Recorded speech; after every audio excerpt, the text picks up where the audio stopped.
सालों से toy story franchise सभी प्रकार के प्रशंसक सिद्धांतों के अधीन रही है। खिलौने कैसे एक जीवित प्राणी हो सकते हैं से लेकर एंडी की मॉम के विलन होने तक, टॉय स्टोरी कहानी का थीम है कि किस तरह खिलौनों को प्यार ना मिलना और उनके साथ खेले ना जाने का डर सताता रहता है। इस बात पर कुछ प्रशंसकों का कहना है कि टॉय स्टोरी के खिलौने पिशाच हैं जिन्हें कभी मारा नहीं जा सकता और खुद को अमर रखने के लिए वो खून नहीं बल्कि बच्चों की खुशी का शिकार करते हैं। और एंडी की मॉम को खिलौनों की इन गहरी साजिश का पता चल जाता है, इसलिए वो उनसे पीछे छुड़ाने की कोशिश करती हैं। हालांकि ये बस कुछ थ्योरीज हैं जो प्रशंसकों द्वारा दी गई हैं। IMR's की रिटेल्स ने सोचा है कि क्यों ना वो इस कहानी में एक अलग मोड़ देने की कोशिश करे जिससे वो और भी मनोरंजन से भर जाए। जो कहानी आप आगे देखने जा रहे हैं वो एक मशहूर थ्योरी पर आधारित है। उम्मीद है आपको पसंद आएगी। मेरी बेटी क्रिसी जब 5 साल की थी तो वो टॉय स्टोरी की बहुत बड़ी फैन थी। वो उन अजीब खिलौनों को देखना बहुत पसंद करती थी और उन सब में से बेबी टॉय उसका मनपसंद था। ये सुनने में इतना भी डरावना क्यों ना लग रहा हो, लेकिन ये सच था। बच्चों को कभी कभी ऐसी चीजों से लगाव हो जाता है जो कभी किसी ने सोची भी नहीं होती। वो हमेशा बेबी फेस टॉय खरीदने की जिद करती रहती है, लेकिन मुझे वो बिल्कुल पसंद नहीं था क्योंकि वो दिखने में बहुत ही डरावना था। एक दिन मैं घर की सफाई कर रही थी जब मैंने अपने पति को क्रिसी से फुसफुसाते हुए बात करते हुए सुना। अपनी मॉम को इसके बारे में मत बताना, ठीक है? अगर उन्हें यह पता चला कि मैंने तुम्हारे लिए इसे बनाया है तो वो बहुत गुस्सा हो जाएंगी। मैं आपसे बहुत प्यार करती हूँ डैड, मुझे ठीक यही चीज चाहिए थी। मैं क्रिसी के कमरे में गई और मैंने देखा कि मेरे पति क्रिसी को एक लाल रंग के डब्बा दे रहे थे। तुम लोग क्या कर रहे हो? उस डब्बे में क्या है डैनियल? कुछ नहीं।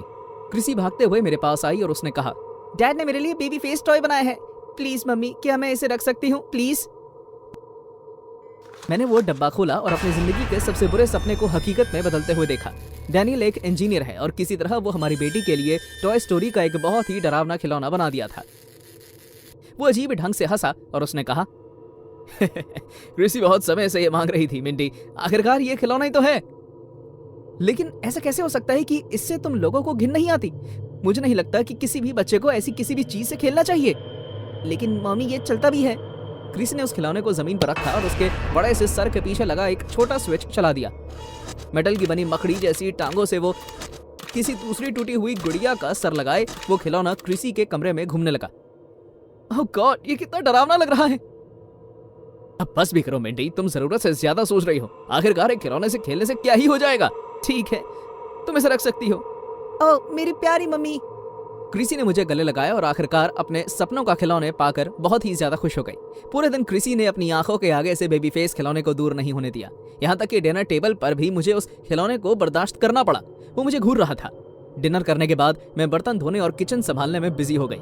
पूरे घर में शांति का माहौल था क्योंकि सभी लोग अपने अपने कमरे में सो चुके थे। सोने जाने से पहले मैंने अपनी बेटी को एक बार देखने का फैसला किया। मैं उसके कमरे में गई इस कोशिश के साथ कि कहीं मैं उसे उठा ना दूं। क्रिसी एक छोटे से प्यारे मेमने के बच्चे की तरह सो रही थी और उसके बगल में बेबी फेस खिलौना रखा हुआ था, एक टूटी हुई आंख के साथ और भयानक मेटल के पैरों के साथ। यह मेरे लिए एक अच्छा मौका था। मैंने उस खिलौने को कूड़े के ढेर में फेंकने के लिए वहां से उठाया और अचानक क्रिसी ने अपनी आंखें खोली। आप बेबी फेस के साथ क्या कर रही हैं? कुछ भी नहीं, मैं तो बस इसे उठाकर शेल्फ पर रख रही थी। आप झूठ बोल रहे हैं, आप इसे फेंकने वाली थी ना? नहीं, तुम्हें ऐसे क्यों लगता है क्रिसी? उसने मुझे सब बता दिया है, उसने आपका दिल पढ़ लिया था। उसकी ये बात सुनकर मैं डर गई और तभी मेरे उंगली पर बहुत तेज डंक का एहसास हुआ जैसे किसी बड़ी मधुमक्खी ने मुझे काटा हो और वो खिलौना मेरे हाथ में चोट कर जमीन पर गिर गया। आपने उसे गुस्सा दिला दिया है, अब वो आपको सजा देगी मम्मी। क्या क्या क्या कह रही? अचानक हड्डियों की कड़कड़ाहट की आवाज में मेरा ध्यान क्रिसी से हटकर बेबी फेस की तरफ चला गया। वो खिलौना अब अपने मकड़ी जैसे पैरों पर खड़ा था और मुझे डरावनी मुस्कान के साथ देख रहा था। मैं उसकी आंखों में अपने लिए नफरत देख पा रही थी। कुछ ही सेकंड्स के अंदर वो मेरी तरफ रेंगते हुए आने लगा। वो मेरी तरफ कूदा और मैंने चिल्लाते हुए उसे जोर की एक लात मारी। वो खिलौना कुछ सेकंड्स तक हवा में झूलता रहा और फिर दीवार से जा टकराया। उसकी मेटल की डरावनी टांगे कांच की तरह टूट कर बिखर गई और मैं जमीन पर बैठ गई। मैं हाँफ रही थी। मुझे लगा कि आखिरकार ये सिलसिला खत्म हुआ। वो श्रापित खिलौना अब मर चुका है। लेकिन मुझे ज्यादा देर के लिए राहत नहीं मिली। जैसे ही वो खिलौना टूटा कुछ भयानक होने लगा। उस बेबी टॉय खिलौने के बड़े सर से हजारों छोटे छोटे बेबी फेस खिलौने निकलने लगे। हाँ, आपने ठीक सुना, बेबी फेस की आर्मी ने क्रिसी के कमरे को भर दिया।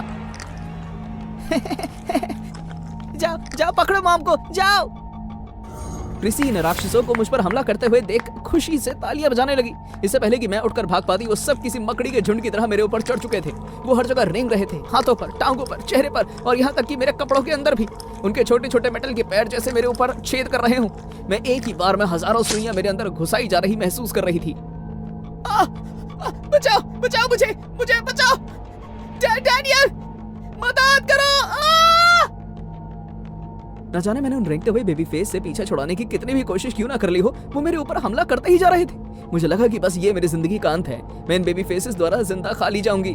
किसी तरह वो सब जिंदा हो गए थे और उन्होंने मेरे अंदर उनके लिए बढ़ती नफरत सूंघ ली थी। हे भगवान, काश मुझे पता होता कि ये कितनी सनकी और खतरनाक है, तो मैं कभी इन्हें परेशान नहीं करती। मैं इनसे प्यार करती और इनसे डर कर रहती, ठीक उसी तरह जैसे क्रिसी करती है।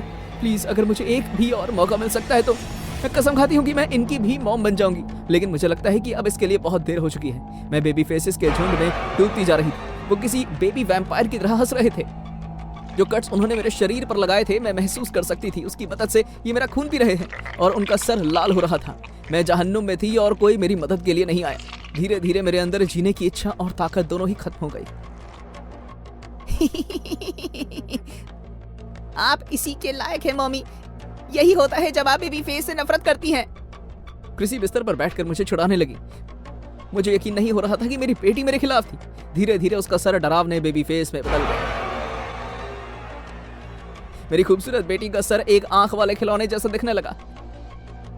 अब मैं और बर्दाश्त नहीं कर पाई। मेरी बेटी से दूर रहो। मैंने पूरी जान लगाकर अपने शरीर को हिलाया और वो रेंगते हुए प्राणी मेरे ऊपर से गिरकर जमीन पर आ गए।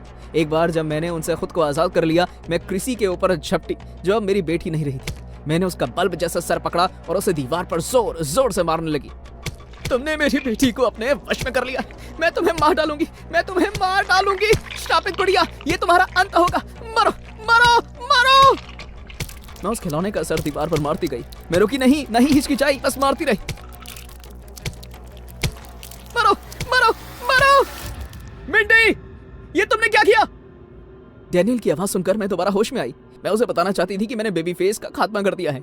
हमें आखिरकार उस खिलौने से छुटकारा मिल चुका है। लेकिन फिर मैंने अपने हाथों की तरफ देखा। उन्हें देखकर मेरा दिल धड़कना बंद हो गया। वो खून से लथपथ थे, इंसान के खून से। जैसे ही मैंने अपनी बेटी के बिस्तर की ओर देखा, मेरे पैरों तले जमीन खिसक गई। मेरा सारा भ्रम टूट गया। वो बेबी फेस नहीं था जिसे मैं खिलौना समझकर दीवार पर पटक रही थी। दीवार पर खून के धब्बे थे और वो खून फिसल कर नीचे गिर रहा था। क्रिसी का बेजान हाथ बिस्तर की एक तरफ से नीचे लटक रहा था और मुझे एहसास हुआ कि उस खिलौने ने मुझे क्या करने पर मजबूर कर दिया था। उसने मेरे हाथों मेरी बेटी का खून करवा दिया था।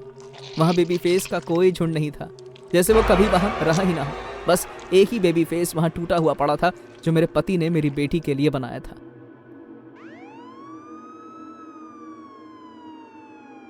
ओह माय गॉड, क्या वही है? हाँ, मिंडी विलियम, वही माँ जिसने अपनी बेटी का सर दीवार पर मार मार कर उसका खून कर दिया। कुछ लोगों का कहना है कि इसी आत्मा ने इसे अपने वश में कर लिया है। सब बकवास है। ये एक पागल औरत है। इसने पूरे होशो हवास में ये काम किया है। इस अपराध के पीछे किसी राक्षस का हाथ नहीं है।